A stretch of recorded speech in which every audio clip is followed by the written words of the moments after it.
Oh. What happened? It just cut off, didn't it? It wasn't even a second, I don't think. Oh, well. Wow. Welcome, everyone.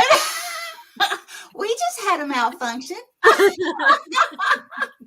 The lovely part of live, the lovely part of lives. Yeah. Right? We were just talking about intros, were we not? Yes. Could it be a message? Well, welcome, everyone. We are so blessed and appreciative of everyone that is coming on and anyone that comes on after to view. My name is Michelle Rogers, and this is the lovely Stephanie Getz. And we have a special guest tonight, the lovely Kristen Numen. Thank you. So just a little bit of a background. Chrissy has been friends of ours for, I don't know how many years now. She lives in Florida, not far from where Michelle is now. And she has some health things going on, and she almost left us a couple months ago, I guess now. And that's, I was watching her live a couple weeks ago tell her near-death experience. And within that, and the fact that I just had a past life regression session with April and was watching her with April, I knew that our viewers needed to hear her story because it is absolutely amazing and beautiful. And so we asked her right away if she would come on and tell you all what she experienced, that she's remembering a little bit more and more. So, Chrissy, I'm going to turn it over to you, girl. You can talk about who you are, what you do, all that. Introduce yourself and like what you do, and then tell us your story. Absolutely. Thank you so much. I love being here. Stephanie, Michelle, amazing, beautiful souls. Thank you. Thank you so much. So my name is Kristen Numen. I have been spiritually awakened since 2016. So psychic, medium. I do Kundalini Reiki, master teacher healer, Rahani, celestial healing. You name the rabbit hole and I love to jump down it, basically, which is why I love these ladies so much because they're so beautiful and amazing and magical. And I love all the above. So I think the most amazing thing that happens on this journey is when you're a medium and you're speaking to those that have crossed over, animals and everything, they would always give me stories. They would always, okay, please let my loved ones know what's going on. And then they'd always turn around and speak to me specifically and say different things. And I didn't understand it until a couple of years later because they knew that I was going to depart. So they were coaching me, basically. So I have electrical issues with my heart. It's like a whole drum solo in there is how I describe it. So plumbing is great, but the electricity, not so much. So it's all over the place, very fast heart rates and everything. I've had many surgeries and all of that. So this just happened on November 3rd. 2023. So February 3rd was my 3-month heart anniversary, I call it. And November 3rd is my husband's birthday.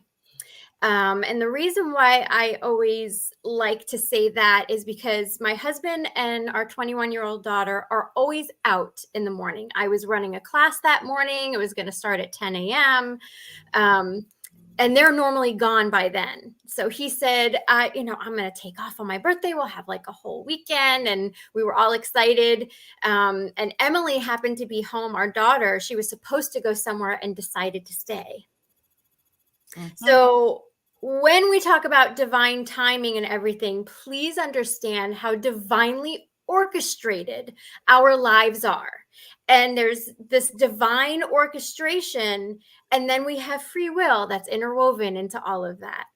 So not only I said, okay, I'm going to go take my shower, and I was feeling good that morning. That's the thing. That's the kicker. Because there are other days where it's like, oh my gosh, I feel like I'm going to pass out.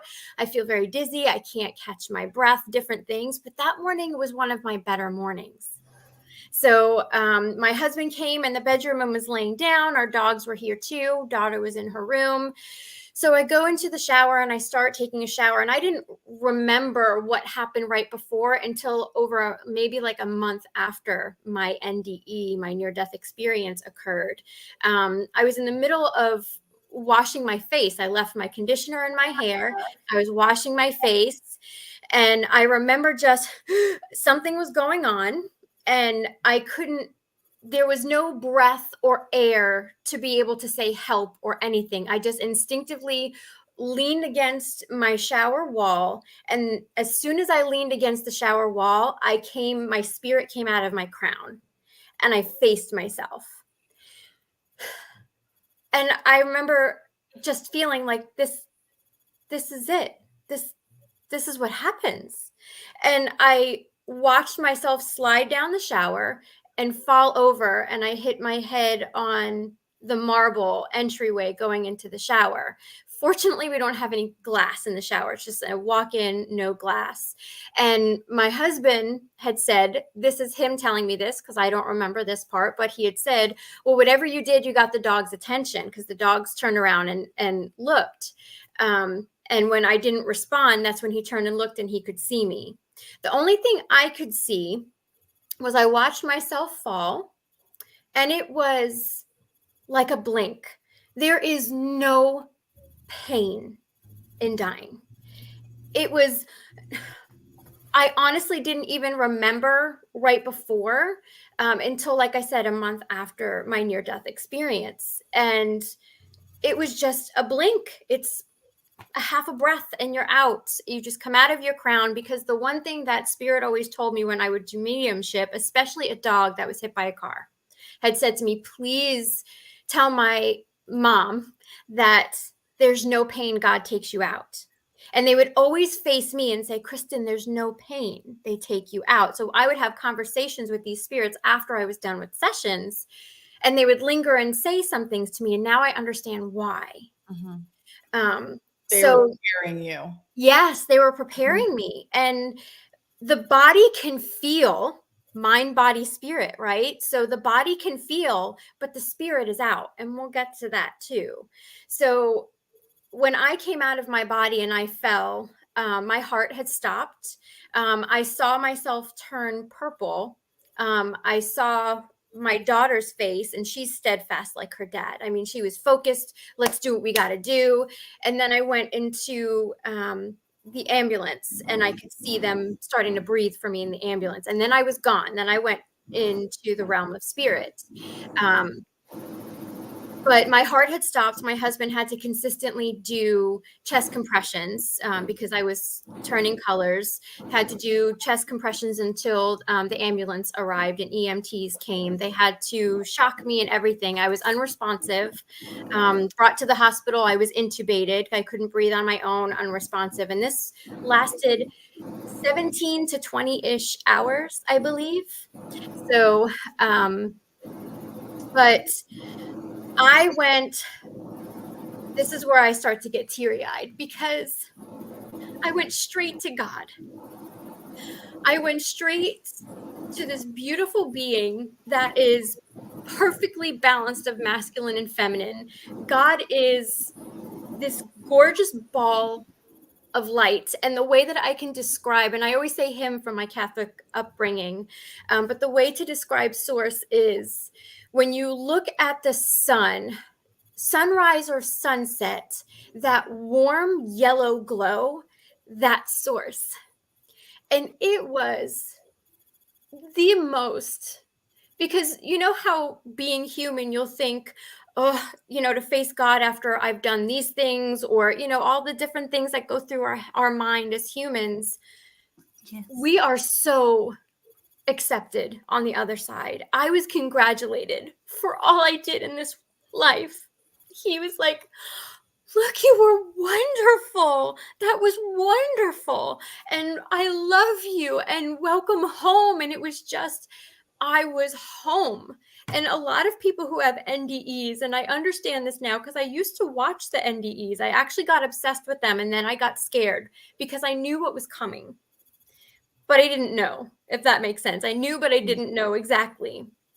So I had this conversation with Source, and I was just dancing around. And what's fun about this experience, which might sound odd, but when you're spiritually awakened and your gifts are opened, and I have friends that have these gifts open as well, I'm able to validate them and they're able to validate me. Because a lot of you saw me. A friend of mine saw me like twirling and dancing. And I said, and I remember doing that because I didn't have a body.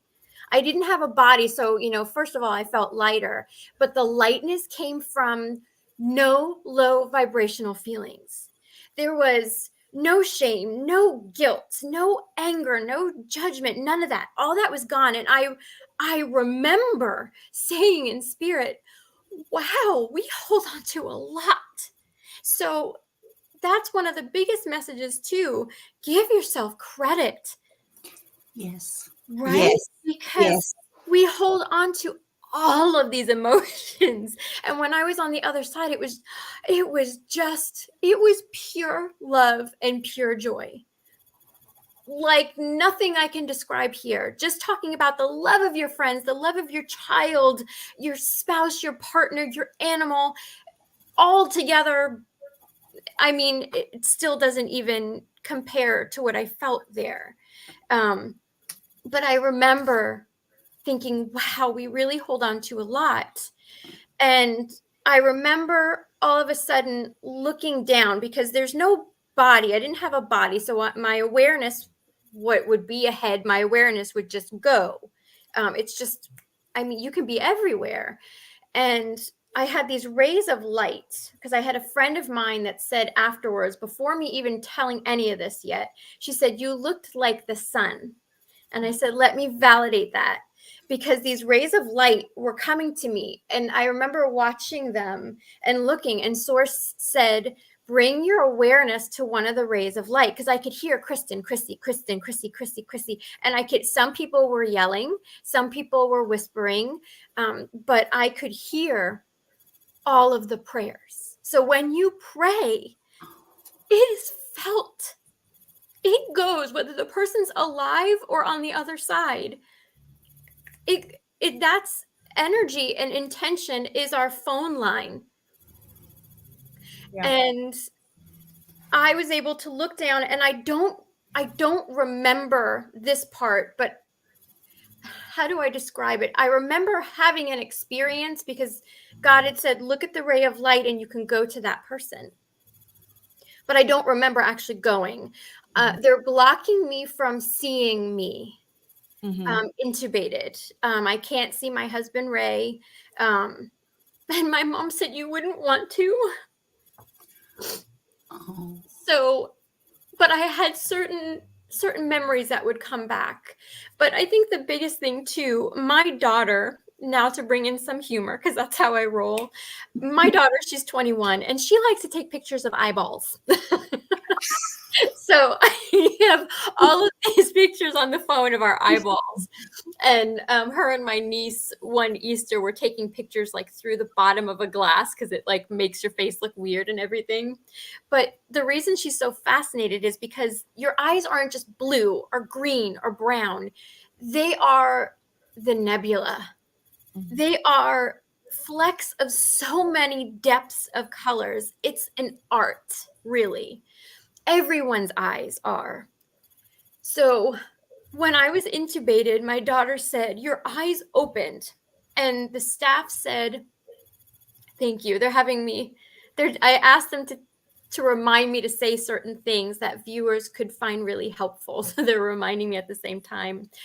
But my eyes had opened, and my daughter had turned around, and the nurse had said, she's not there. It's the body's reaction. But she said, Mom, when I saw your eyes, they were flat. They were glossed over and they were flat. There's nothing there. Oh. So the eyes are the window to the soul, because we are the universe. And when our soul comes in, you can see the universe reflected in our eyes. Yes. Yes. I've got to tell you something about that when this is all said and done. Oh, yeah, please do. Me too. Me too. I'm taking notes. Well, it's so crazy because my mom takes my classes, and we talk about spirit all the time. And when her and my dad were on their way to the hospital, my mom said, "Guides, can you please give me a sign that Chrissy's going to be okay?" And I always call my mom my tree, and I'm her apple, so the apple doesn't fall far from the tree. And so mom's like, "Just give me a sign." So when they got to the hospital, this nurse turned around and she goes, "Hi, my name is Apple, and I'm Kristen's nurse, and I'm gonna be taking care of her." Wow. And my mom goes, "What?"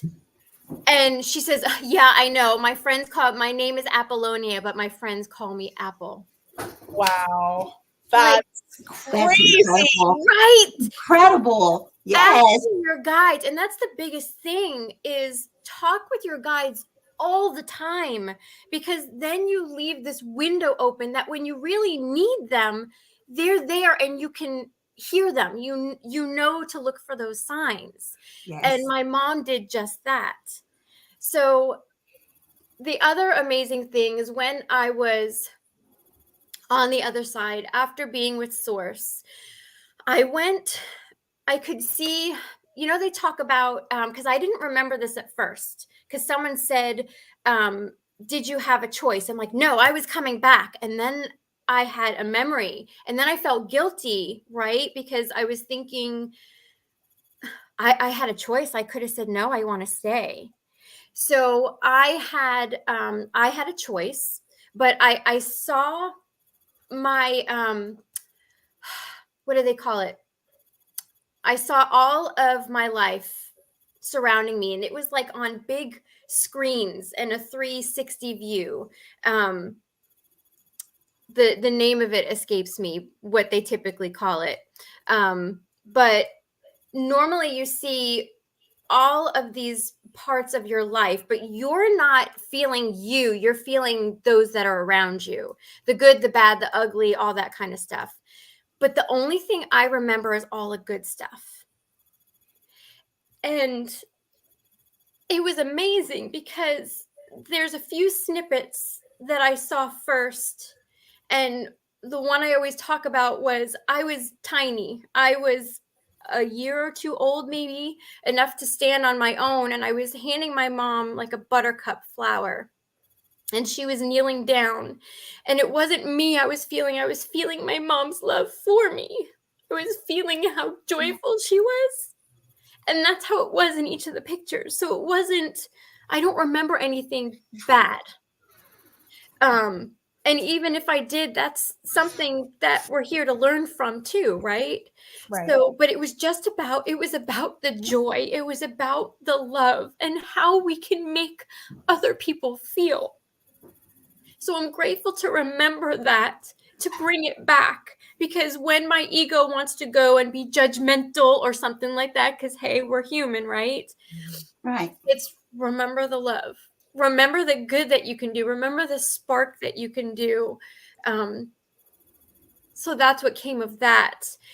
But then I went to where I could see ancestors, family, animals of mine that have passed, all your family, all of them are there, furry and human, galactic, all of them are there.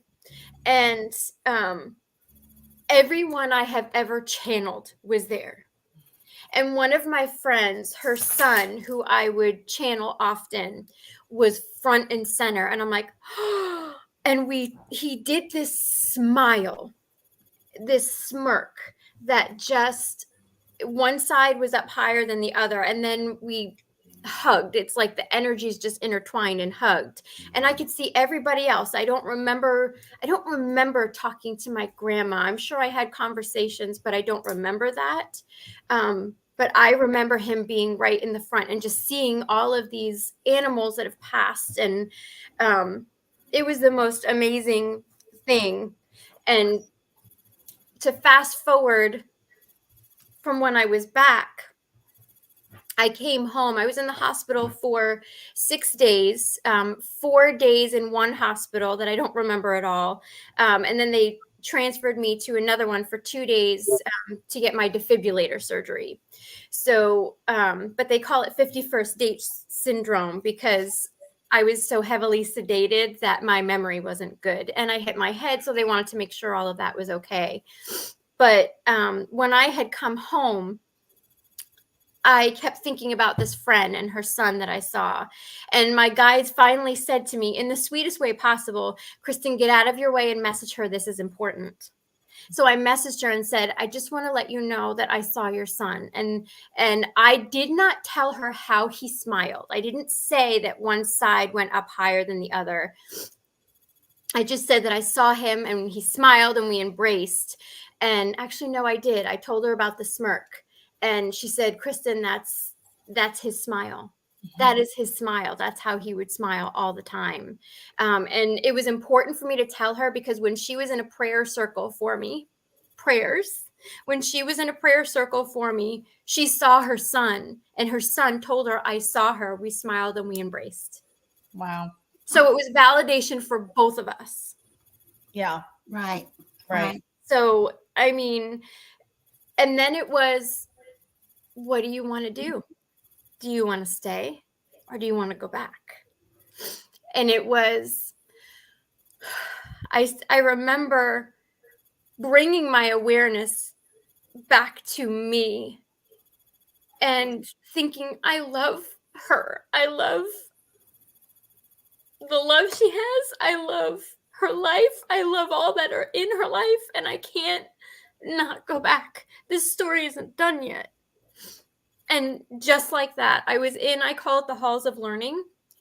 But the walls were white and went as far as the eye can see with these gorgeous, huge windows. And you can see, I can't remember what was beyond the windows, but you can look out the windows and see things like planets and stuff. Mm-hmm. Like there was things going on, I remember. And there were guides that were in front of me that I still, for the life of me, I can't remember what they looked like or who they were, but I knew they were there. And I had the best I can explain it is the Marauder's map from Harry Potter, because the Marauder's map moves and you can see all the people on there. So this map was alive and it was like this brilliant color blue, because everything in spirit, the colors here don't do colors justice. So, and those who can see clairvoyantly, you can see spirit colors, right? So it was just the most brilliant colors. But I remember saying, nope, we're taking this off. We're taking that off. Don't remember what I took off. And then I'm like, this is going to be good. If she's going back, it's going to be good. So we put all this stuff back and I'm like, well, what did I put back? What did I take off? Do I want to take that? So my human mind is going nuts about it, but I had a choice. And so I'm like, hopefully I was smart in spirit. So I don't have to smack myself when I get back there and be like, what were you thinking? But I have a question real quick. Yeah. Maybe I should wait to ask this question, but in things that I've been reading, they say that we have a silver cord attached to us, like an umbilical cord that ties our spirit to earth. And that others that I've heard about that have NDEs say that you don't, like, if you get to the point where that is severed, you can't come back. So I guess there's a point of no return. So you must have been at that point, at least, I don't even know, I can't say physically, but you must have been at that point where had you said you want to stay, then you would have gone past the point, I guess. Yes. That's when it's like, okay. And then you can go further into the realm of spirit. Got you. Yep. I didn't see the cord. I can perceive it in human form. Like I can see if someone's cord is, how close they are with their higher self. Mm-hmm. But I didn't have a perception of that when I was in spirit. But I do know that, I don't want to call it holding areas, but there are places that you can go. But when you make the decision, then you can go all these other places. Right. But then they also say that we are able, as we're on the earthly plane, to go into the Akashic records and go into these other things. So I guess it's the intent of how you're doing it too. Yes. Maybe you were able to, part of you, go to the learning room or hall or whatever, do things, but not like the full, I don't know. It's, yeah, well, you know, spirit, what I've learned from this experience is it's not like human life where right. it's black and white. It's you want to know something, so you pick up and you read it, and you know things linearly and consecutively. Spirit, all bets are off. Yeah. All bets are off with spirit. There's no this and that. There are spiritual laws. Yes, that's what's set, are the spiritual laws. But everything else, I mean, things that I thought like, oh, you have to wait 6 months before you can channel someone that has passed. And then it depends. I've had people come to me right away. Yes. Because it's right. Because it depends on that spirit. It's an individual being, right? What is their perception of where they're going to be? Are they stuck in their own hell for a while? Are they, where are they? So are they at a higher ascension to where that, Yep. Exactly. It's a whole thing. So it's, it blew my mind. And I remember when I said I would come back, and you guys know how this works, right? Something will happen and you'll get like a partial download, or you'll see something, but they don't explain what it is that you just saw. And you're like, well, what the heck was that? Well, what does that mean? Well, what is this? And then you wait. It's nice when you wait a day, a week, or even a month. But there are things that I waited 6 months for. And one of the things was I was attuned to Kundalini Reiki first. And then I was... there were things that had happened that I experienced and had like astral out of body. I call them bilocating experiences because I didn't have an astral projection. I could see in my mind's eye I was somewhere else. So I call it bilocating. But I had bilocating experiences where they were starting to upload me with another new healing modality. And then nothing happened. And I'm like, well, how do I use it? What is it? I had no idea. And they're like, you have to wait. It's coming. It's coming. And then I was brought to Rahani Celestial Healing. And then after Rahani, there were more things that came up because I needed that frequency and energy to gain more of the information for this new healing modality. So now being on the other side in this NDE, when I agreed to come back, they said, okay, we need to infuse you with rainbow light cord healing. And I saw this double helix of rainbow ribbons that had like this gold dust around it. And I was being infused in spirit with that. But they were also working on my physical body with it. So there were things that were happening on both ends. So now, Kristen, can I stop you right there real quick? Because the gold dust, I actually experienced the gold dust glitter is what I call it myself when I had my NDE. Mm-hmm. So I most certainly believe that is absolutely real. It's not a trick of the mind. Because I don't remember who it was, but I do remember hearing someone else I had spoken with has seen this glitter type gold dust. And also, I know some people may come on here and they'll be like, chambers of healing. But the thing is, I experienced that as well. And I don't want to take away from your story, but I'm trying to validate. Yeah. Because, the more of us that come together and say, hey, what's she saying? Yes, I understand it because I was there too. So anyone watching this, yes, Kristen is not just woo-woo and out there. Okay. Because there are so many people, things that she's talking about here have experienced, including myself. So, I mean, this is just absolutely incredible. And one more thing real quick. We had, a lady, Maria MC, had 2 questions before we go any farther. Let me go back. I know what they were. One was, did you have somebody that was helping you? Like people say, you have somebody that helps you to cross over. So did you feel somebody by your side helping you acclimate to where you were going and all that stuff before you made your decision? When I first came out of body, it was just me, myself, and I knew what was going on. And I feel that this spiritual work really does prepare us for transitioning a lot better. So I feel like with the coaching from doing all the sessions I have and channeling people that have passed have helped me with that. I was always surrounded. I only remember it was just me and Source. When I first went there, it was just me and Source. It was just us together and conversing. And then everyone else was there. I could feel like my higher self was there, but I don't remember seeing them. Like I can see Source clear as day, but I don't. But you know what that tells me? That tells me that you were like, this might be your last learning lifetime. If you got directly to Source, I don't think many people get there.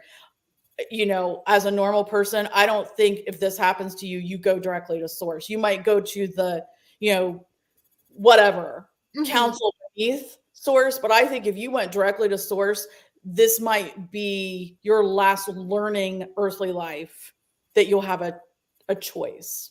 That's now let me validate that. And you just validated for me because my higher self is a seraphim angel named Azra.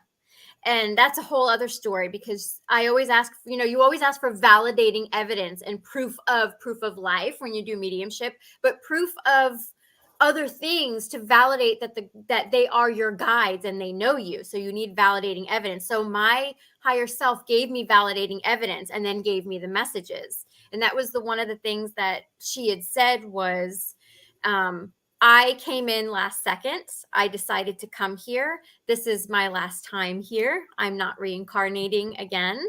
So that was one of the things. So I have chills because that really, this is why it's so awesome having the conversations, right? Because these are things that I was told, and Stephanie feeling that intuitive nudge of hers to be able to say something validates that in me. That's why it's so important to have these conversations because we're not nuts. This stuff is so real. And I remember when I came back, I was back. Like I was unresponsive. What did I say? 17 to 20-ish hours. And they didn't know how it was going to go. So when I said, yes, I'm coming back and they infused me, they actually tie your arms down and your neck is in a brace and everything because you have the tube to breathe for you. So I couldn't move. I am wildly claustrophobic and I honestly don't know who would be okay with being in that state. So I would panic, but my husband was able to calm me down. So when I was back so much so that they had to sedate me more because I kept fighting. I wanted to be awake and I wanted the tube out. But I was back. And when the very next day in the morning, when my parents came in, this happened on a Friday, November 3rd, on Saturday morning, when they came in, I was like, hi.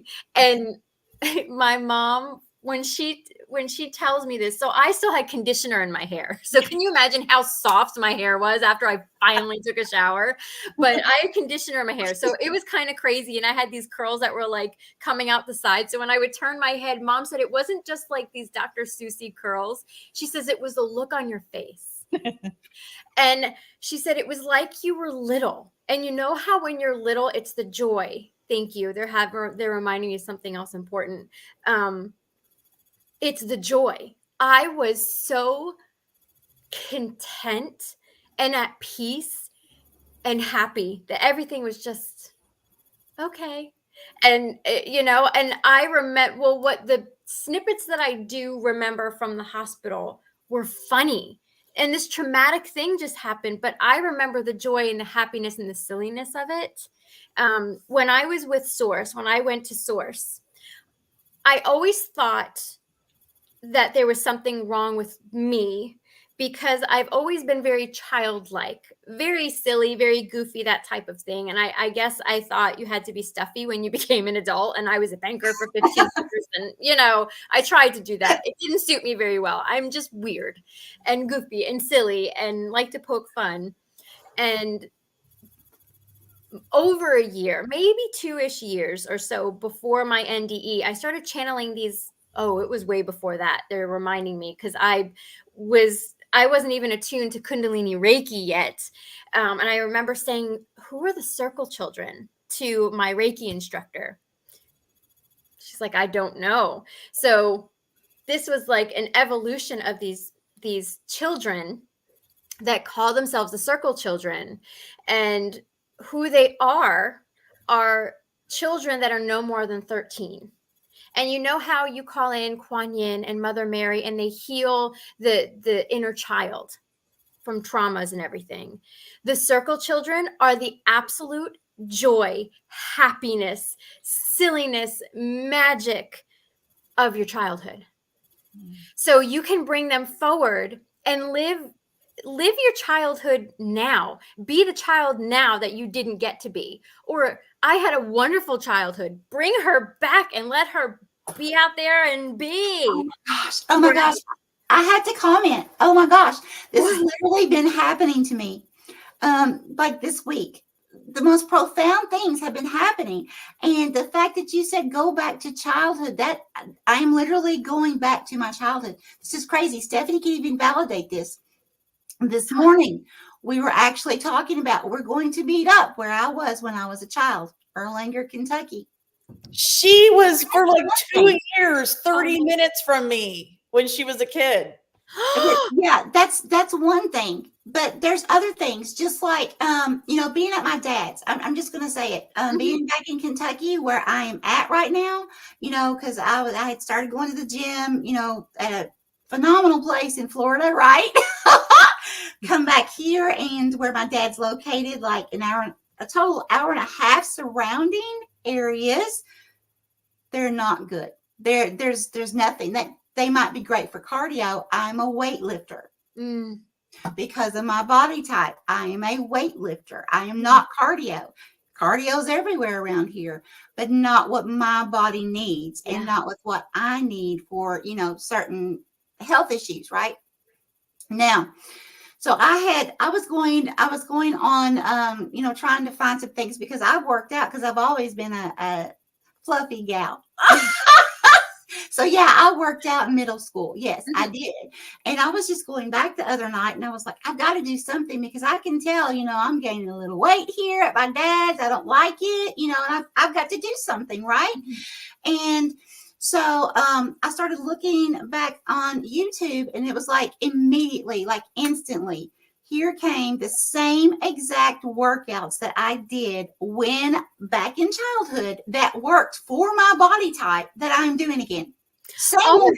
I kid you not. Like I was freaking out. I was showing my husband and I was like, oh my gosh, this is the same exact thing. Why did and it's like, I didn't even register to think about childhood, I guess, because I'm thinking, I'm older now, all this and those wouldn't work. But here it was, very first thing. And I said, okay, I'm doing this. So that's what I've been doing. So it's like, there's been other things like that too. So I don't want to take away your time, but it's like, this is phenomenal. Regressing back to childhood isn't actually, is it regressing or is it how we're supposed to be to begin with?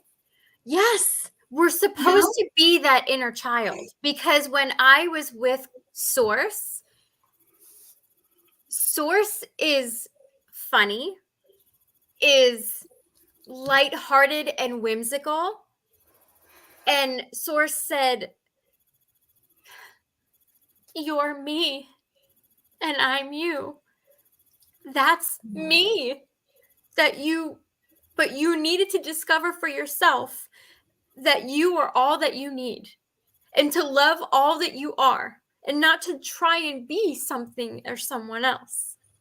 So I got that from Source because we get our characteristics right from our human parents and our, siblings and all that kind of stuff. And then society. But I've always been quirky like that. And God said, the circle children I bring forward for you to channel. And a lot of people channel and don't realize. Some people see them and they appear no more than 13. The one main boy that I see has gorgeous dark skin, and his eyes are so blue, like they glow blue. And I was always afraid of spiritual children because of the way society and movies portray them. Right. Freaked me out. So I actually had a very lucid dream where one of my guides came forward and introduced me to them. And that was the first boy that came over. They were more in modern clothes, is how I see them, but others can see them in old-fashioned clothes, like the little dresses and the little old-fashioned shoes, or you can have a mixture of them. But they are pure joy, and you can have this wisdom. There's something ancient about them. They're so smart, but they come about it from this light-hearted way. And they always say, live that childhood now, that creativity, and do all of these different things. Bring that lightheartedness into your life. Color, draw, paint. Who cares if you're not good at it? Because they've been after me to paint and draw. And I don't have an art background. And they're like, who cares? You don't know what you're capable of unless you do it. Right. And try it. So sing and do all of these different things. Try it. Just try. If you feel inspired, just try. So these beings I have a better understanding of now, the circle children, because God and I had the conversation, and he had said, I brought you the circle children, and I want you to bring that out to the world, because this world needs that whimsy. We've gotten very serious here, amongst other things, and it's time to bring that back. And Yes. one person, and I know we've all heard this, the expression of the pebble in the pond that causes the ripple. It's true. I felt every single ray of light of prayers from everybody, and we have such power that's within us. And I remember when I came back, like I said, it was so funny in the hospital. I needed signs for everything. My husband actually made a sign that said, it said I fell in the shower and hit my head, because I had staples in my head. So if I felt my head, I could feel it. So I could feel the staples in my head. And when Ray held up the sign again, I looked at him and I went, you fell in the shower? And he goes, no, who's in the hospital bed? So he had to walk me through it. So then he had to change it to, you fell in the shower. You fell in the shower and I'm hooked up to everything. Are you okay? But it was funny like that, because and the patience and the love that they had for me to be able to coach me through. Hi. Back. I So was coughing. I didn't want to, but it was the joy and the happiness and the love I had for them, realizing that I couldn't remember things. Mhm. So, and it went from like 30 seconds to a couple minutes to 15 minutes. I still can't remember a majority of what happened in the hospital, but on the fourth day, so it was over the weekend, the crew that was there on Friday to help me, they came back on Monday to see me off, because they said, where's the girl that was in here? And they said, oh, she's going over here, and they're taking her to Advent Health at the Heart Institute. She's getting a defibrillator. And they're going, no, there's no way she survived that.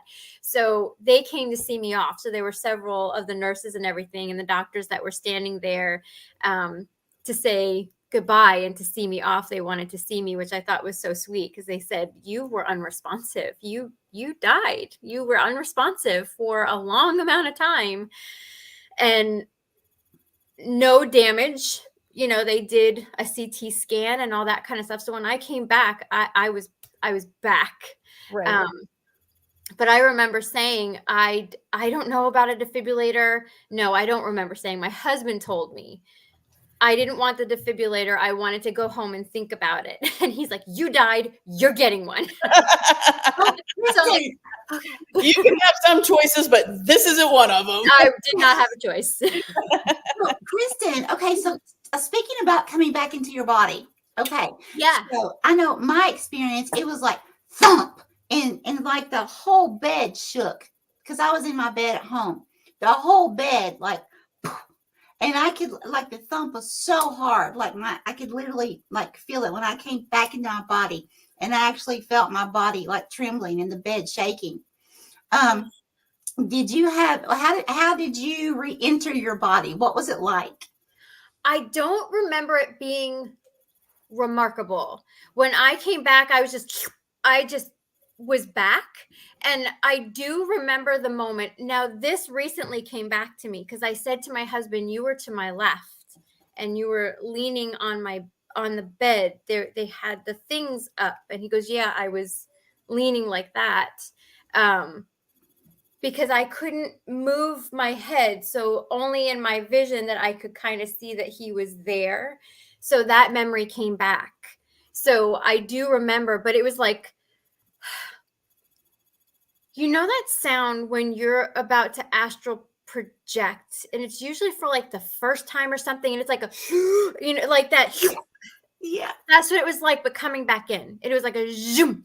And I don't remember going through a tunnel or anything, but my spirit remembers it. Like I remember, I'm very big on texture, highly clairsentient. So we have that memory, right? So Yeah. my being has that memory of coming back in. And I remember opening my eyes and just looking around and realizing I can't move, I can't talk, all that kind of stuff. So it wasn't remarkable in the sense where I remember anything shaking or anything. And I don't remember Ray's face. I could see him with his head down, like he didn't realize. I think I had to move my hands or do something to get his attention that I was, and he had picked his head up, but I can't see his face. But I remember the peace. I just remember the absolute contentment of just, you know, I was back. And I remembered, you know, when you have an issue with your memory, they kept asking me questions. What was my name? When's my date of birth? Like all these different questions. And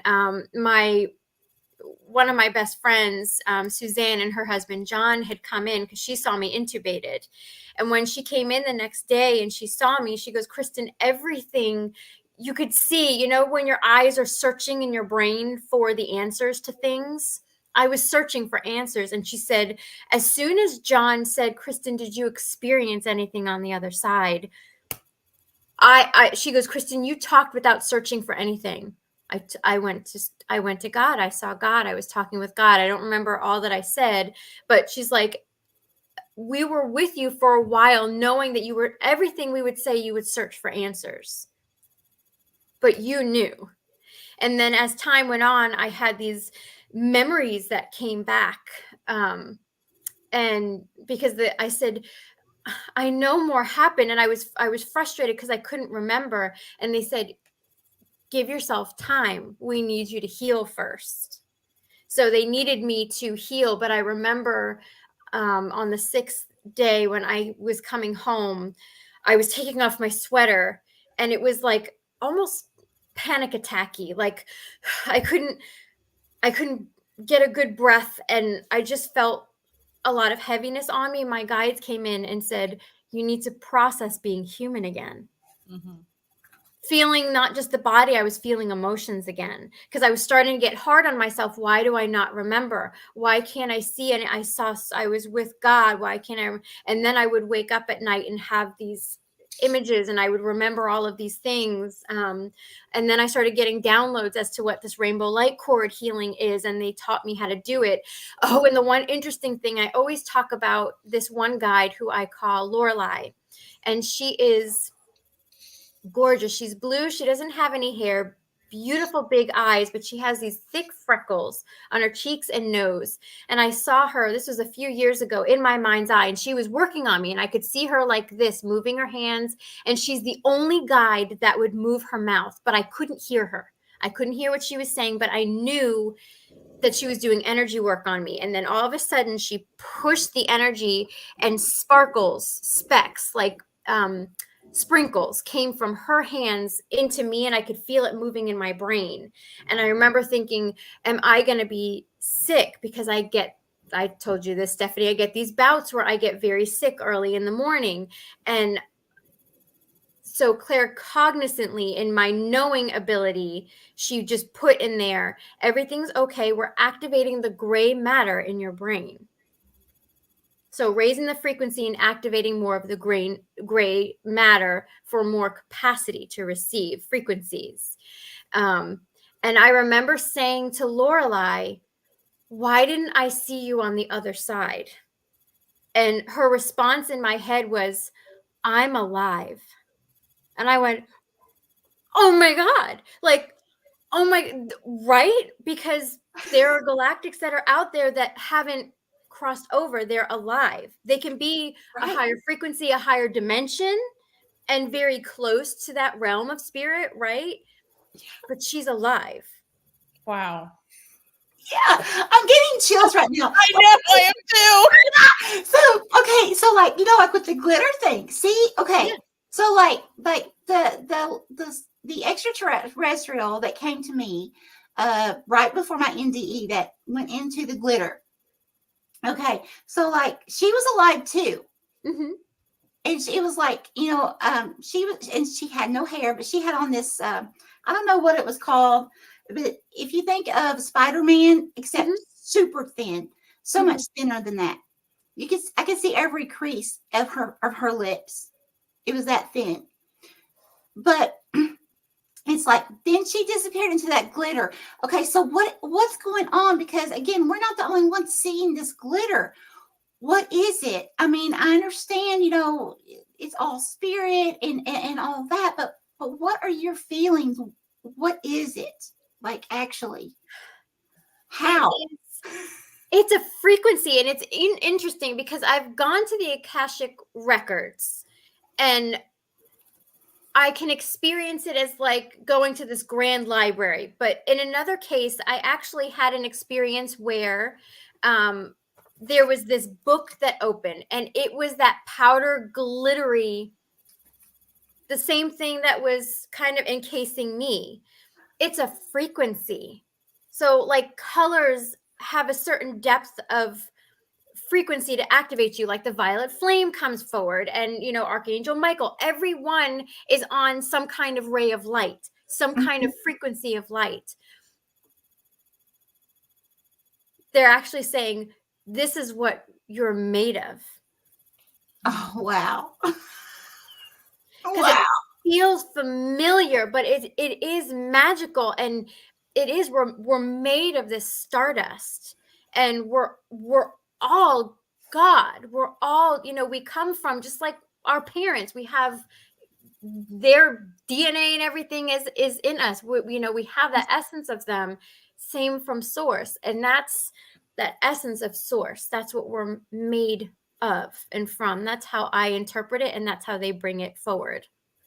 Well, you saw the pictures that I shared with the group on Messenger of my last dog's eyes were gold. And then the pictures that I got of my flowers, they were gold. That's how the camera took the picture, but I was seeing the gold dust.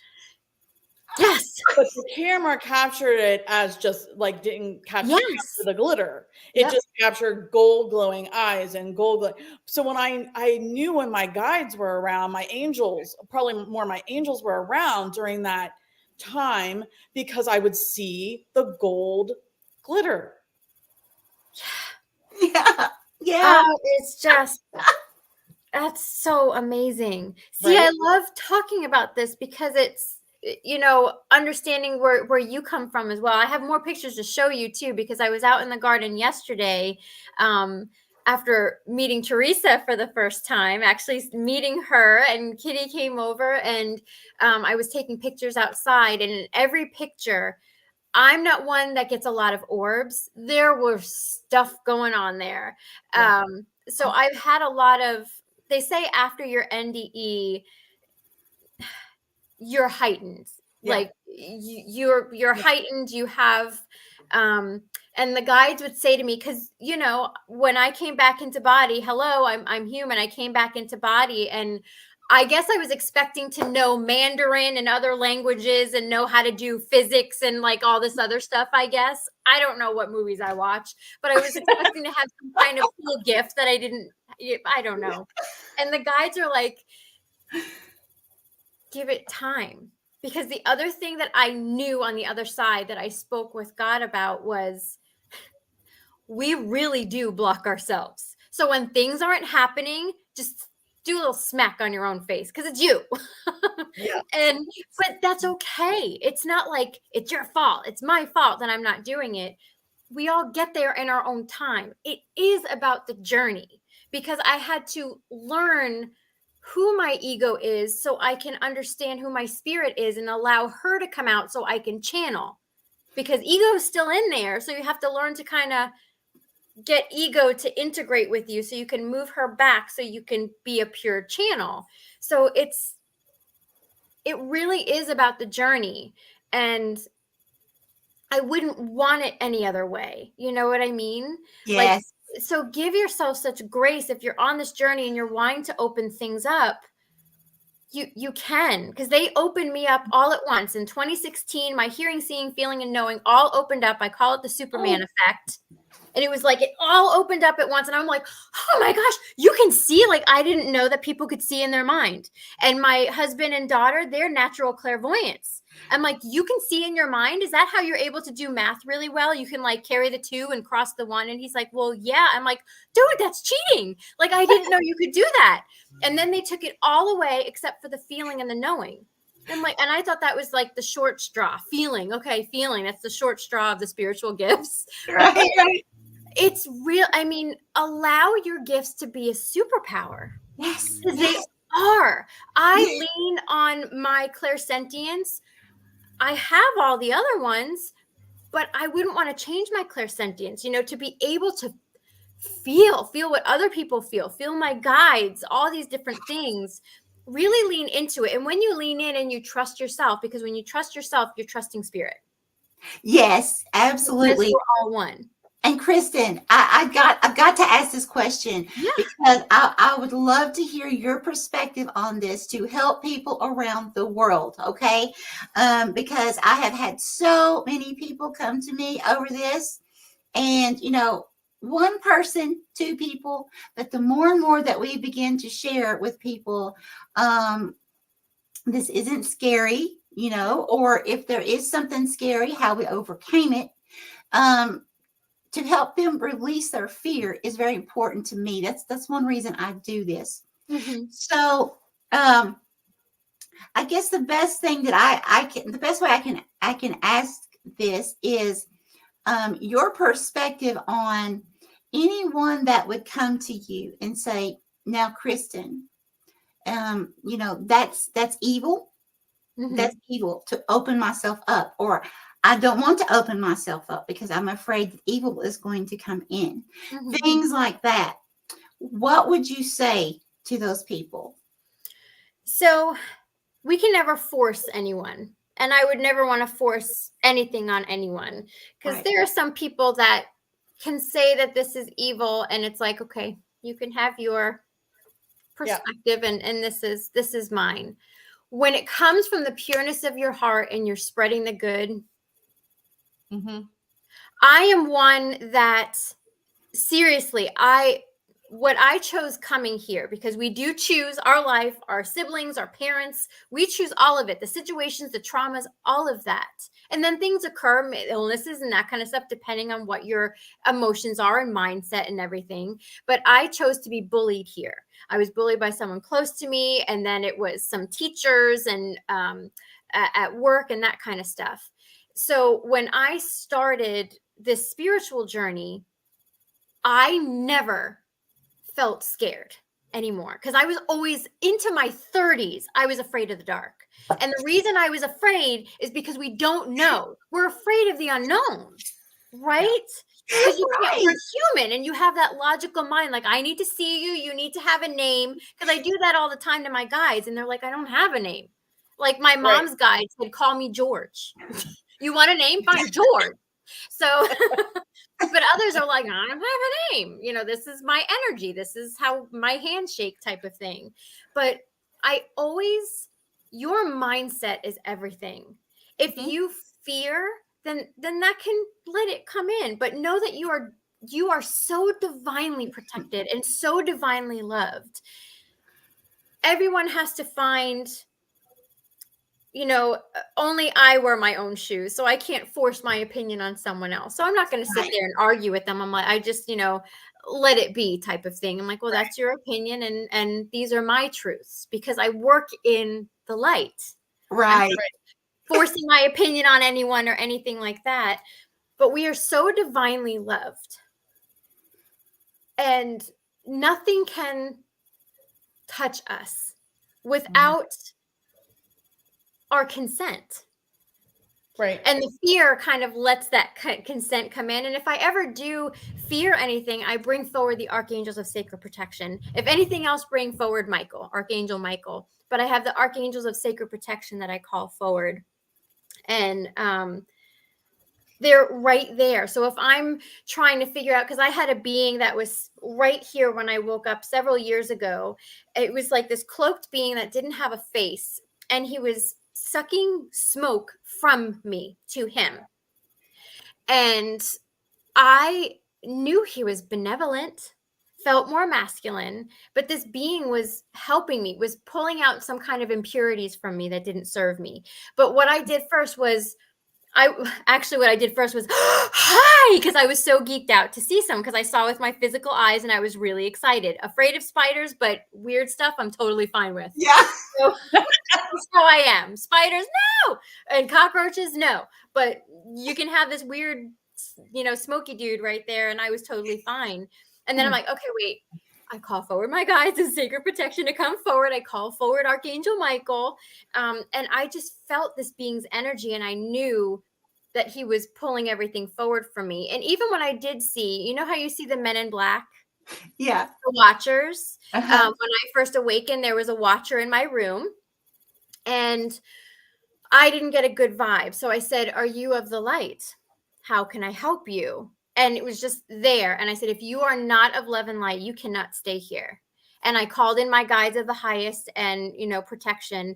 And he was gone like that. So we have such authority. You have to own it. No one's allowed in your space, in your house, in your room without your permission. And I'm working of love and light. I want to help people, especially with this NDE, and knowing how that joy impacts another person.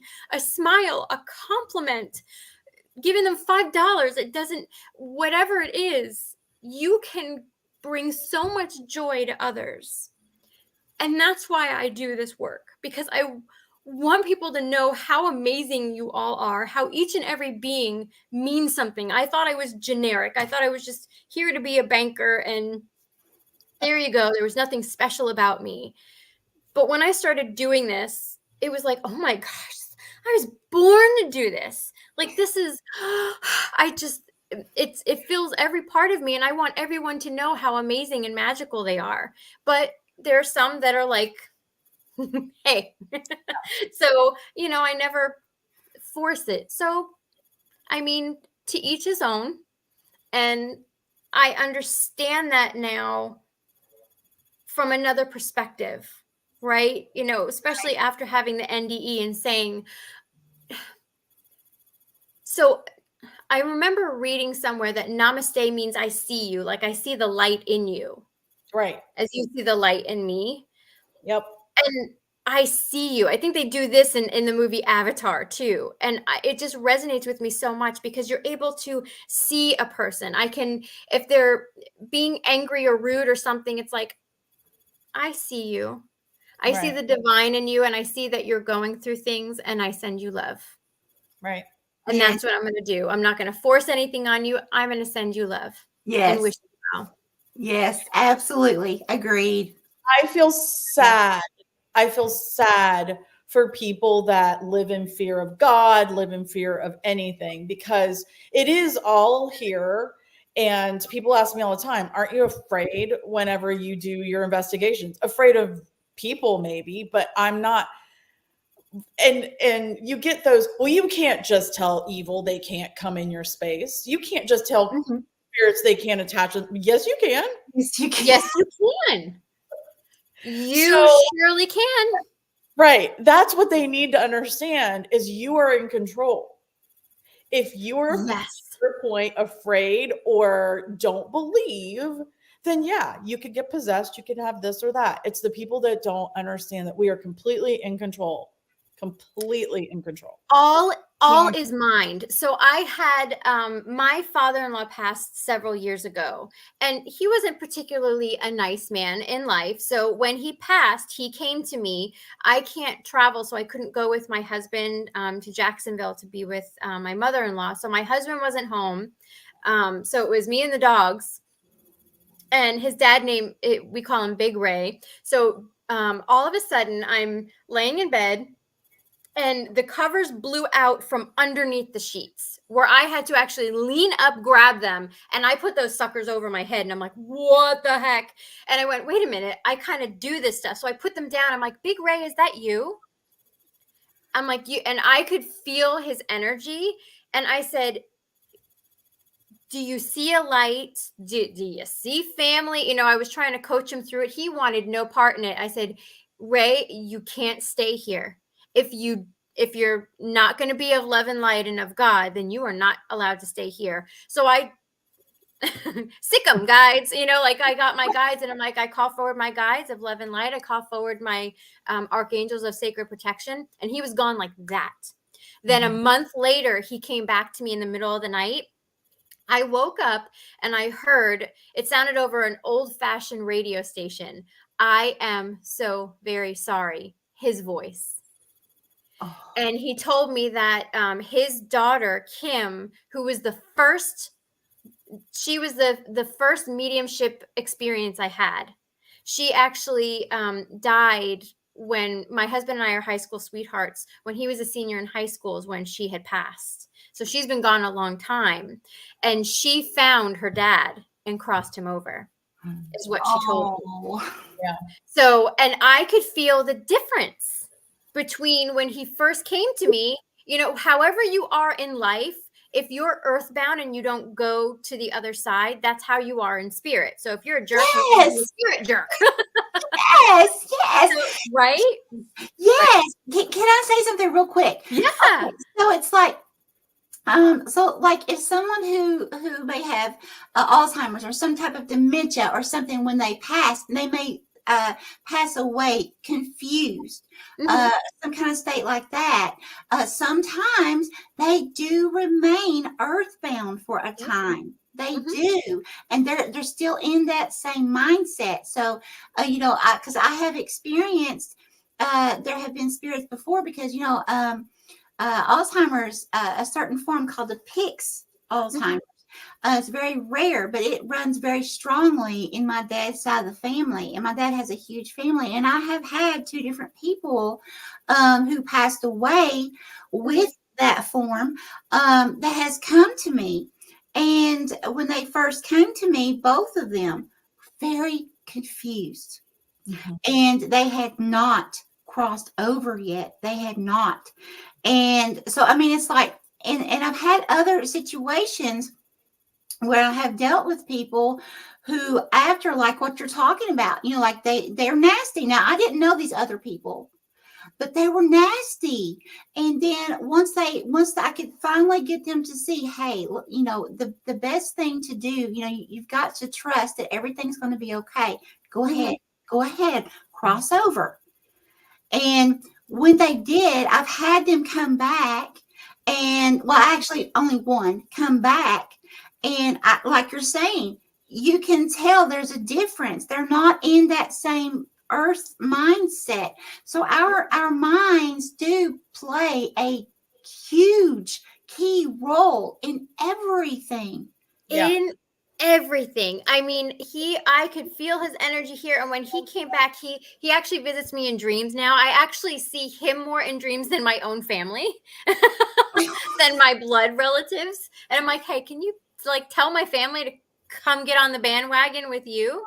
I haven't seen him in a little while though, but he has a higher perspective and, you know, just that wisdom there. So it's always important to, and the guides are saying to me too, understand that a child's greatest gift is the ability to have that imagination, because they imagine everything. And my biggest thing, if you ask my dad, what do you remember about Chrissy's childhood? I would always say, let's pretend. Let's pretend. Let's pretend. Yep. I'm She-Ra and you're He-Man, or, you know, like that kind of thing. Yep. So it was, let's pretend, because your imagination is what drives spirit. Mm-hmm. You know how that goes. You know, you're imagining, and I'm calling forward my guides and feeling them and inviting them to help me to help my father-in-law cross over. And he wanted no part in it. And that's when I said, okay, then you must go. You're not allowed to stay here. In love and light, I send you away. Right. And my guides were there, Archangel Michael and the guides of sacred protection. And then he came back, and it's just, it makes me feel so much more confident in my human life too, because it's the realization. It's like I got these downloads, and I was good with law of attraction before my NDE, but afterwards I get it.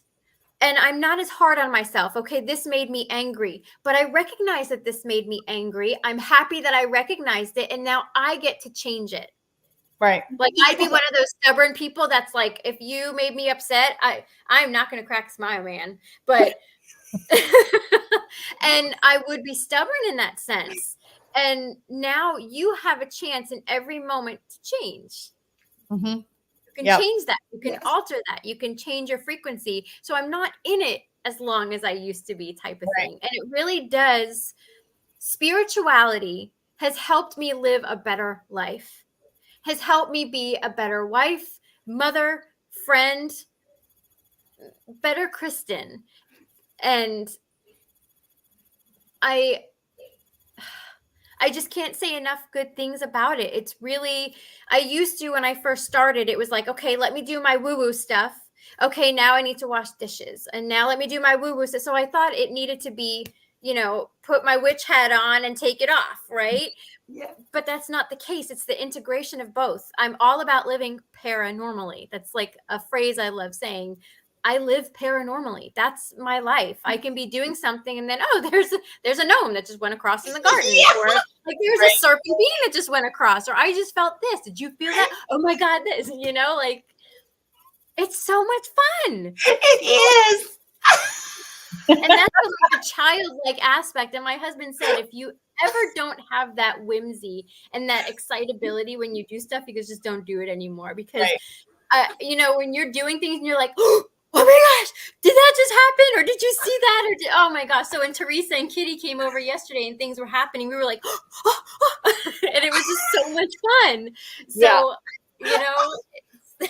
Well, one of the things that I think is really hilarious that keeps coming to my mind is so many people, when you're a paranormal investigator, when you consider yourself a witch, when you read cards, when you channel the dead, whatever, so many people think we don't believe in God or that we're against the Bible or whatever. What they don't realize is everything for us is about God, source, spirit, whatever you want to call, whatever it is, that is everything to us. So when I hear people say, well, witches don't believe in God, who told you that? Yeah. Like, are you an expert? Yeah. It's like everyone has this image of this green witch that has this big, long, crooked nose and, you know, this big, huge wart. That, yeah. And like, you know, you're not allowed to talk to the dead. That is against the Bible. Has anybody that you've ever loved died? Yes. Do you go to the cemetery? Yes. Do you talk to your loved one that's passed away? Yes. You're talking to the dead. Exactly. And we're all born with these gifts. Right. Yes. Every They give you single signs. one. Yes. Yeah. Yes. And So so if it's wrong, then we are made in our creator's image, correct? right. So if Yeah, it's wrong, correct. then why were we created to be able to do so? Right. We're told by society to be a certain way. Right. The psychics in, look at Phoebe and Friends. She's seen as weird and she's the psychic one and connected and all that kind of stuff. And I'm like, I always roll my eyes now when I see that kind of stuff. But they put things out there to Control. yes, it's that control. And what I've learned is this is a way of living. This is the way the ancients worked, was being able to, like, it's not death, it's transitioning. Right. We don't die. So it's I don't fear death. No. Death was like this. It was a beautiful experience, which I feel a little, that's part of like the trauma of what happened, is because my family went through this traumatic thing, seeing me as they did, my husband having to give me chest compressions for 8 minutes until the EMTs got here. But it was a beautiful experience for me. And the other thing is we want to force how. Okay, my grandma passed and I want to get in touch with you. Do this, do that, do this. Don't force how they're going to communicate with you too, right? Right. So allow them to come forward how they want, because each person, like I always say, Lord, help the soul that channels me when I officially pass, because I'm going to come through in all your senses. You're going to hear, see, feel, and know me, and I'm going to be like, ah! And you're going to be like, you need to go. You need to go. But there's some people, like my grandpa, he'll show me little images because he was not a man of many words in life. So allow them to come through how they're going to. You can say, Grandma, show me a ladybug, and then let it go. Trust. Allow it to allow the ladybug to find you. Don't go searching for it, because you're not going to see it. And Spirit will remind me. I'll ask them weird things like, show me a sloth and things like that. Yeah. So, and I'll play, like in class, I'll play and I'll send everyone, the guides will say, okay, we're sending everyone a red balloon. So everyone was commenting saying, I saw my red balloon today, or they would take a picture and, oh my gosh, like all these different things, because our energy is always connected. So we're learning to play with this now. That really helps us to be able to play with those on the other side. They're not here physically where we can hold them and all of that. Depending on how they want to portray themselves, yes, you can physically see them. Some of them look very solid, which I actually asked Spirit not to do because it freaked me out, because I couldn't tell who was human and who wasn't. Yeah. Right?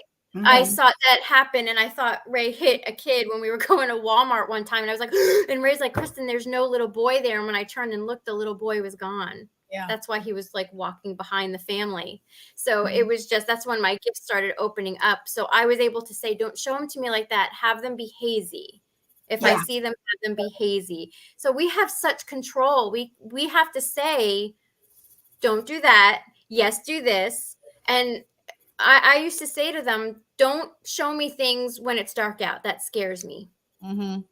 And now I'm like, show it to me all the time. So I'll wake up and there's beings right here. I saw my dog that passed when I was little bitty and I don't have conscious memory of him. I love seeing all of it. So we have total, I mean, turn your abilities off and on.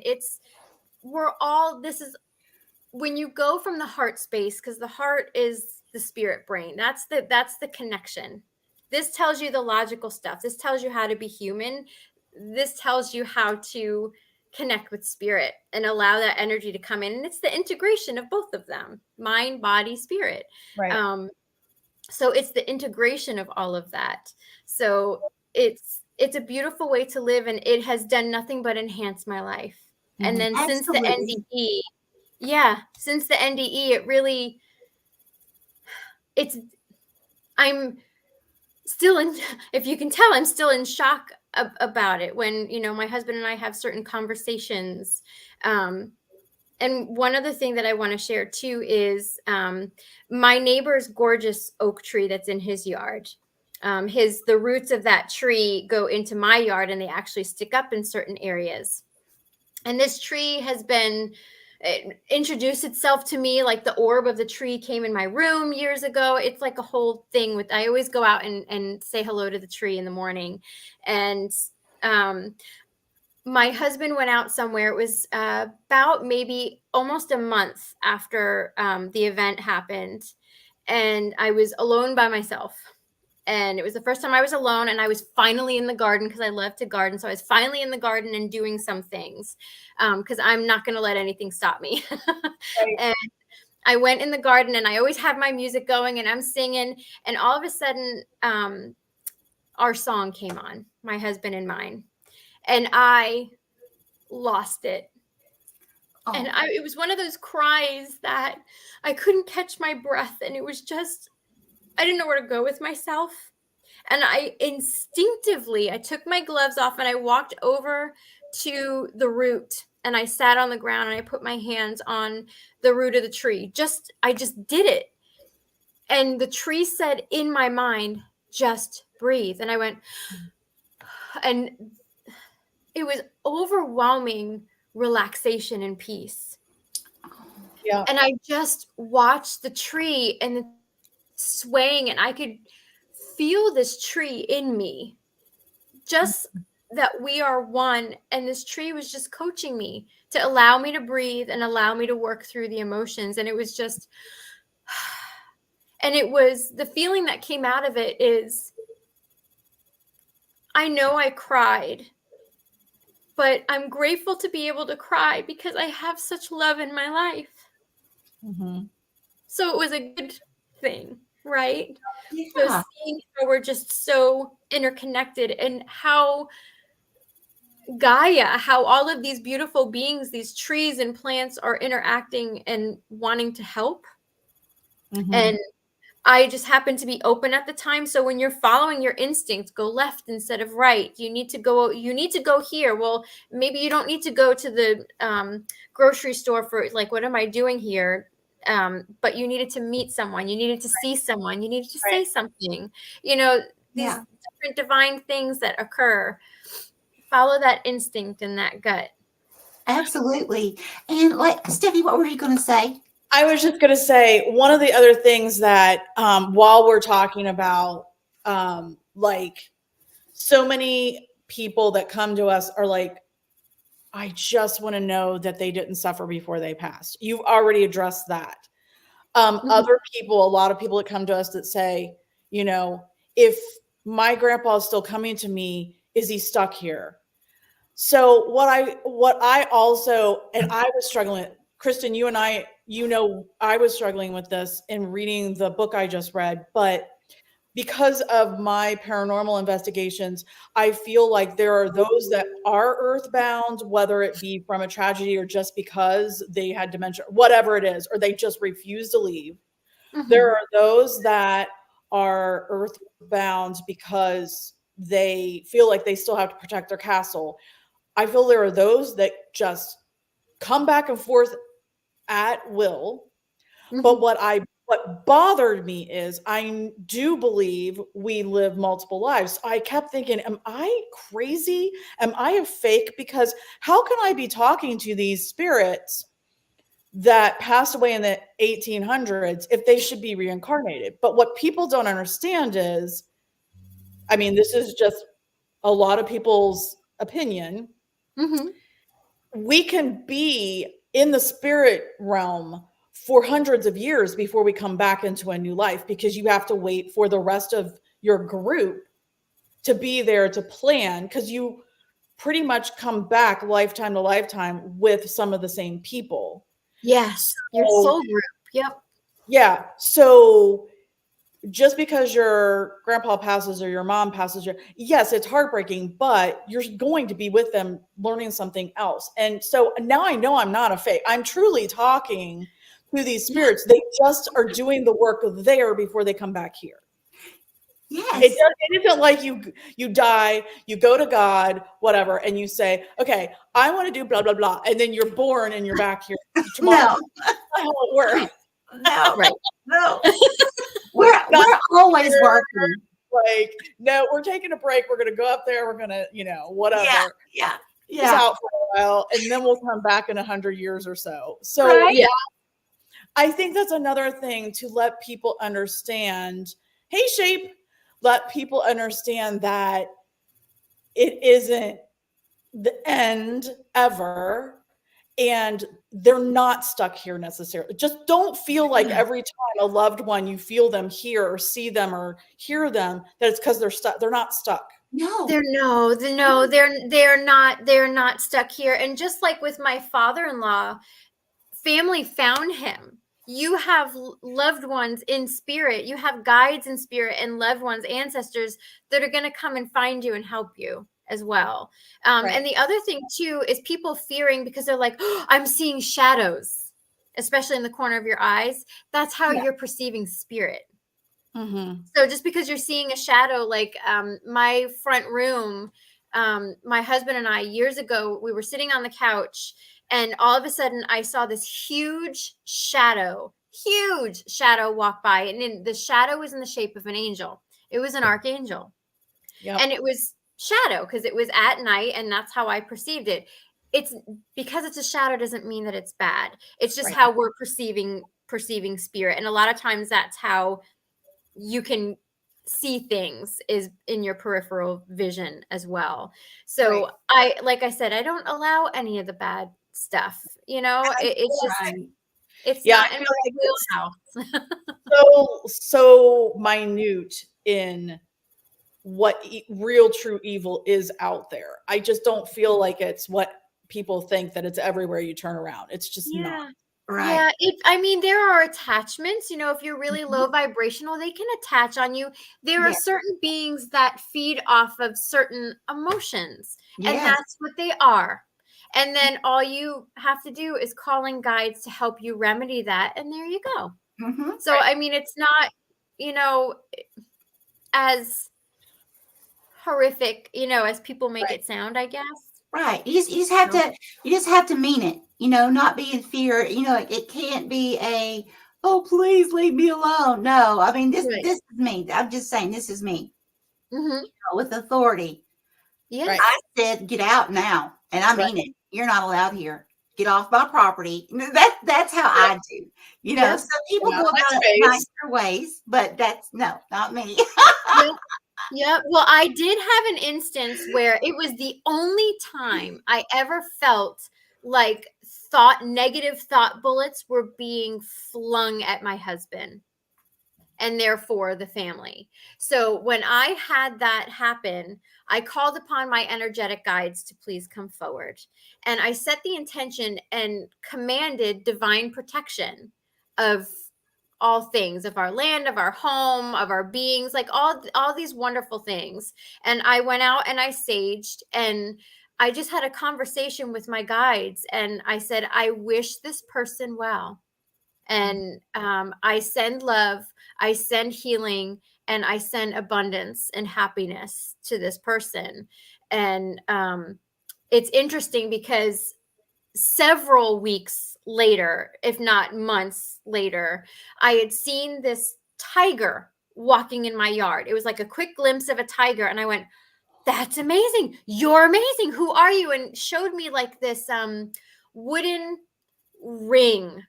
I can see it in my mind's eye, but all I can say is like a wooden ring or coin or something. And this is actually it's a certain type of deity or God that protects. It comes forward to protect those that are disabled, my heart issue, but also comes forward to protect, is a protector of land. Wow. And they like to have, and it's the symbol of, this being, this tiger being. And they like to use this wooden coin or something to help signify this tiger. So it's exciting when you see something and then they show you different things and then you can confirm all of it. Okay, love Google. We didn't have that, when we were druids and everything else, right? Right. So, but that was the only time I actually felt someone's energy just flinging those thought bullets and just negative thoughts. And I remedied it right away. I'm like, we're not taking this, but I also sent light out, because that just means that person is coming from a place of lack and some kind of sadness that's going on with them. And I'm going to send you love and light, because, Oh, sure. Yeah, because we're only responsible for our actions and our reactions. Right. That was my life lesson. I found that out. That's my life lesson. I'm only responsible for my actions and reactions. Right. Yep.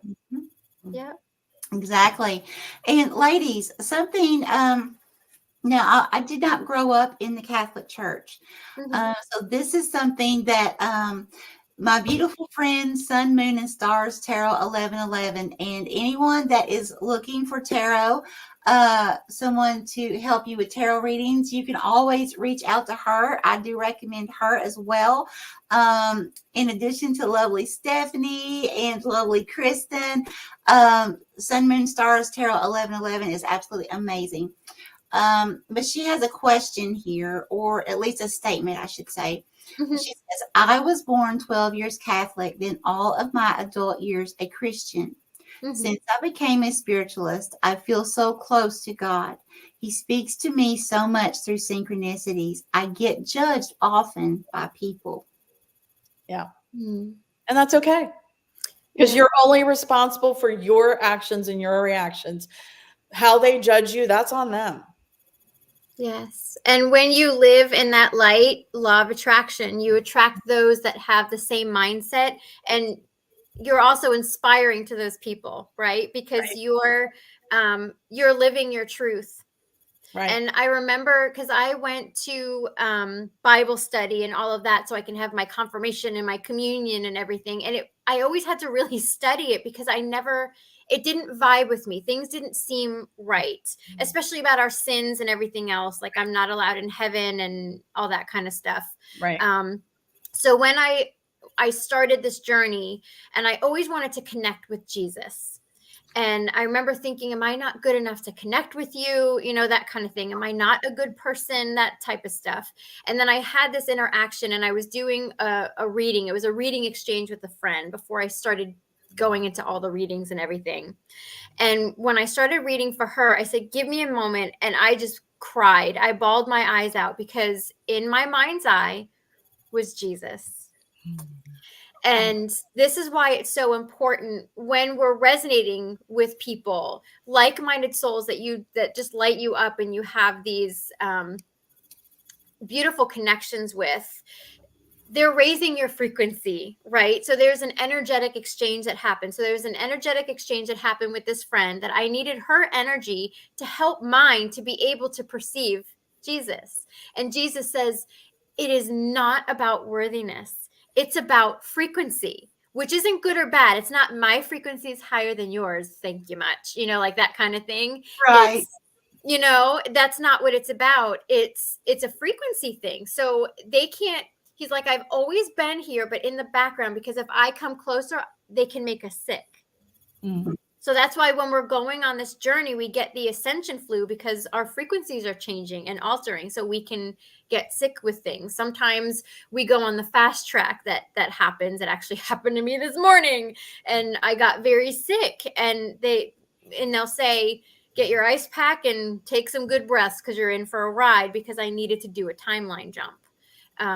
Those are trippy. So, which means time went really fast. So I blinked and the day was already over.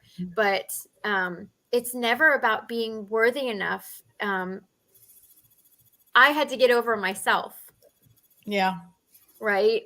Yeah. So that was my biggest lesson from Yeshua, was we're always worthy, and whatever you seek is seeking you. We just have to trust and allow it.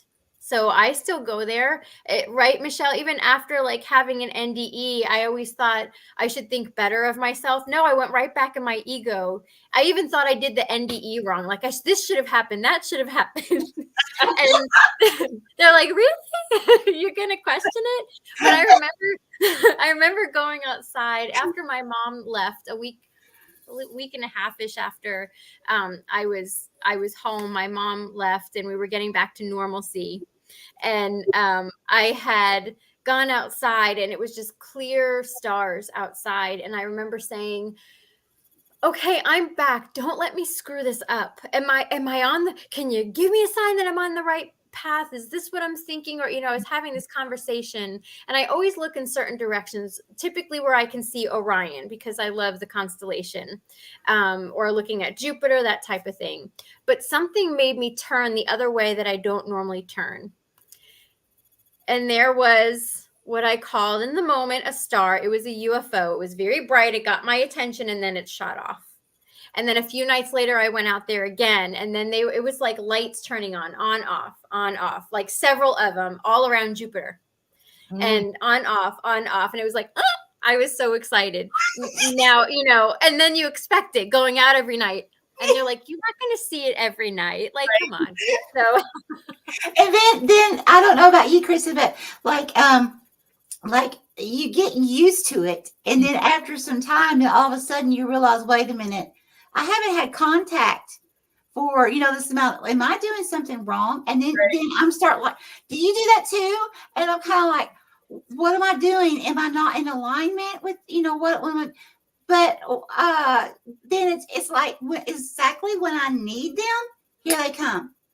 Yes, there's an ebb and a flow, right? That's how spirit works. So, the pendulum swings. Right. So we can be really highly energetic and have all of these things happen. And then it can seem a little quiet. It's not that we can't channel. We can channel like nobody's business and we feel the connection and all of that. But maybe we're not having the experiences that we did because they tend to there's so many things, right, that can happen. They're working on us.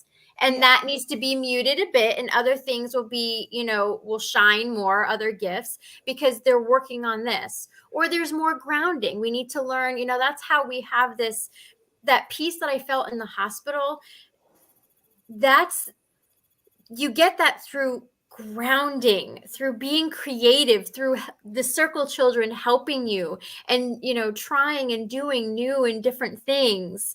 And it's a whole process. It's like I received a download about all of that. And you know how downloads go. It's like everything in your head all at once. And you're like, okay, now I need to put words to it and put it in some kind of order to be able to explain it. But there's just so much that comes with it. There was this show on way back, because I haven't watched TV in 8 years, but there was this show on that I never really watched, but this guy like would see numbers and all these things flashing before his eyes. Oh. And often that's how I get my downloads. It's like, like all of this is just flashing like numbers and words and letters and this and that and this and that. And then I'm like, okay. I had no idea there was a show like that. That's awesome. Yeah, I forget. He had some kind of superpower or whatever. He was going to save, like, I don't remember now exactly what it was called, or if it was, of course, it had to do with crime and murders and all that stuff of some kind. But he was like, had these superpowers where he would see all these things and be able to know like who did what or whatever, I think. Yeah. But yeah, interesting. I love it. Yeah. Really cool. Let's see. Does anyone have any questions that they would like to ask Kristen? Besides what has already been posted? I mean, because how are you feeling, Kristen? I'm getting a little low on energy. Yeah. Okay. It might have been Marsha. I don't remember. But to Sun, Moon, and Stars, when people don't understand, I've done my gatherings lately and people come reluctantly and then they don't want a reading. Oh, I don't know. I don't want to know my future. I'm not going to tell you your future. I'm going to tell you your energies of what to consider, what to think about, what to move towards. I am never going to tell you you're going to win the lottery on April 4th or whatever it is. I am not telling you your future. If I knew the future, I would be, whatever. But yeah, so I think people they have a misconception of what getting their cards read is. It's not about us predicting your future. Right. Yeah, You're meant to hear, right? Yeah, I mean, again, I really feel like so many people, because of how we grew up, things we were told, things we've seen on TV, and just like the readings, seeing, even in cartoons, you see this crystal ball, and you see this person, with this turban around their head, and then all of a sudden they're saying, and I see that you're going to die. All these things. It's like, it's not. Right. It's whatever is in your highest good that you're ready for is what's going to come forward. I have close friends of mine, and she was always afraid whenever I would give her a reading, she was afraid something would come forward about her fiance that passed. Yep. It wasn't until I read her like the 8th or 9th time, that's when he came forward. And she said, Kristen, this was the perfect time. I said, because you're ready, and spirit knows that. I'm not going to force anything. I'm not going to, you let it flow organically, right? You let it flow organically, because spirit will know what's in the highest good and what you're ready for. Because sometimes people will come in and say, I want a mediumship reading. You may not be ready for it yet. Right. And you may not be ready for that yet. And that's sometimes why it's like pulling teeth sometimes with mediumship. And they'll full on say, I actually had someone's son came through, and I was wowed by this spirit, because a lot of times it's like, you're not ready for this yet, but this person's coming through that's been passed for a very long time or something like that, or guides that come through. But the son actually said to his mom, how can you expect me to come through when you can't even show the locket that you have stuffed in your bra? And she pulled it out and she goes, Kristen, she stuffs it in his bra because she doesn't want people to ask about the picture and ask about him. Oh. And he says, I'm always with you, but now's not the time for things to come through. Her aunt came through like nobody's business, and she was ready for that, but not the son. But I thought that was amazing that he was able to validate that and give that magic of something I wouldn't have known. But it's not about worthiness. It's not that they're not with you. It's none of that. It's when the timing is right. Right. Right. Yes. When you're ready to receive that. Right. That message. Yes. Right. Absolutely agree. Well, I think we should probably start to wind this down, because we don't want to wear Kristen out too much. She's had a couple big days. Right. On the horizon, I will be with Michelle live soon, and hopefully our friend April, who most of you have met through readings with us. Somebody's here. Hello. Not alive. But I am going to go live. I just had a session, a QHHT session with our friend April, and it was mind-blowing. And I know in our readings, I always talk about how my past life reading through Michelle has been so instrumental in my healing and my ascension, that I cannot wait to tell you also what I've learned through. So QHHT is quantum healing hypnosis technique. So it regresses you back to past lives, and they're able to also talk to your subconscious, etc. When I want to explain to people how healing it can be to have a session like this, because I'm mind blown. And some of the stuff that I did say was mind blowing after I remember most of it, but I cannot wait to tell people that if you really want to learn what you're here for or what your lesson is, it is very beneficial to go back and figure out what are those lessons. So we will be. I'm sorry. No, go ahead. Okay. And I'm getting ready to have mine soon too. And I am so excited. Like I can't wait. It's so interesting because the things that the beautiful experiences that Stephanie has explained to me, it's like that just so wants me to have mine so much more. Yeah.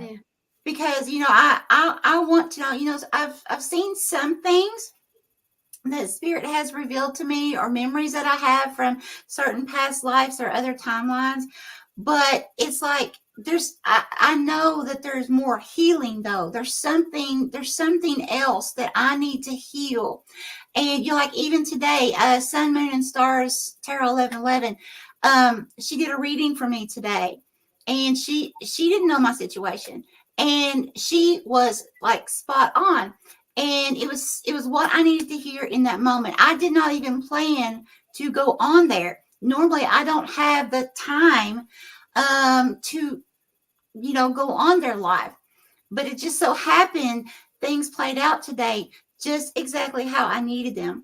Right. Because she was making a comment earlier, how she triggers people to help them heal their wounds. And that's exactly what she did for me today. It's what my soul needed.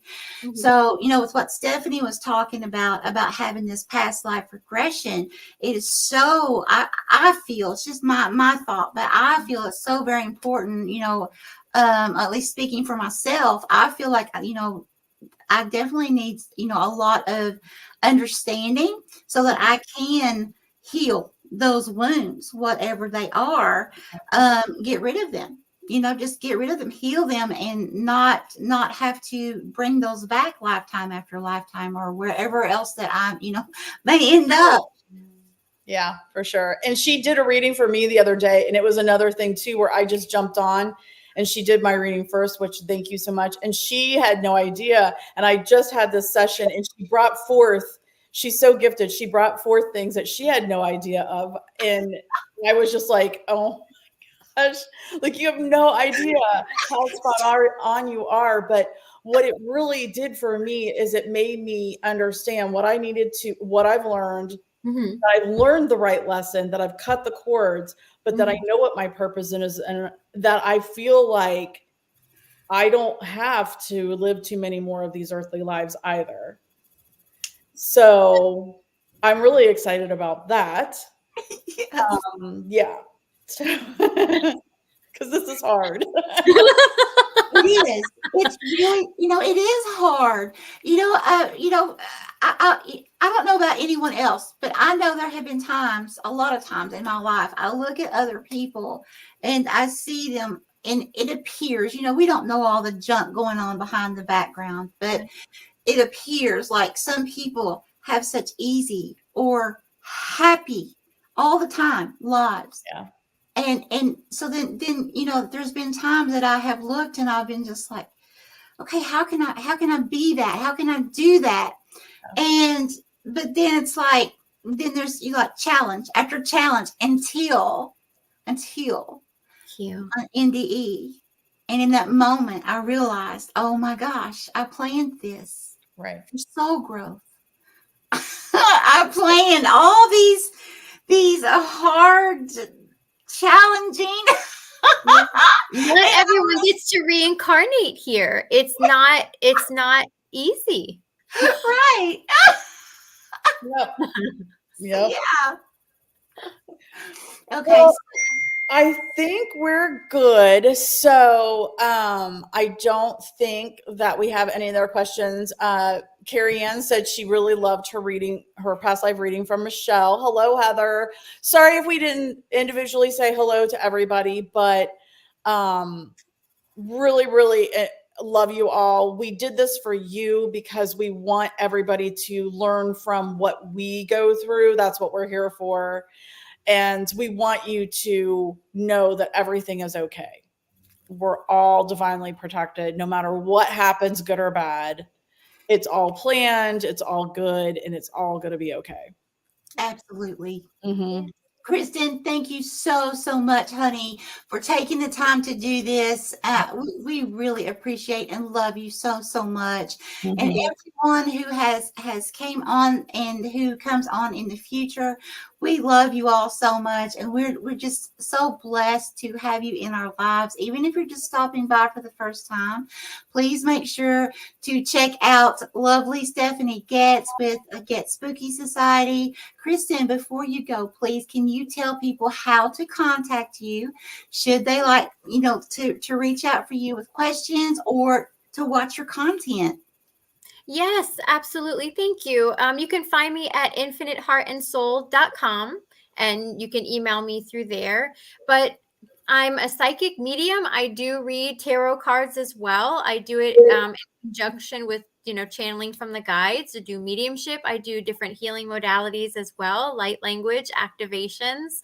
So, like I said, the more rabbit holes I go down, it's just so much fun. And I have different people that will ask me, do you do this? And it's like, no, but let's try. Like, there's some things that I'll certainly try. You don't know unless you try. Like, I didn't know I can go into the Akash and, see other people's lives, that type of thing. So it's playing with the energy. That's what I love to do. So as long as you're open and want to play and see what's out there, I love it all. Absolutely. So Infinite Heart and Soul and spelled out. Yes, infiniteheartandsoul.com. And I'm on Facebook and TikTok and all that kind of stuff as well. Yes. Yeah. Excellent. Awesome. Okay. Well, thank you, everybody. We'll be back soon. Thanks to everyone. Have a very blessed night, everyone. Bye-bye.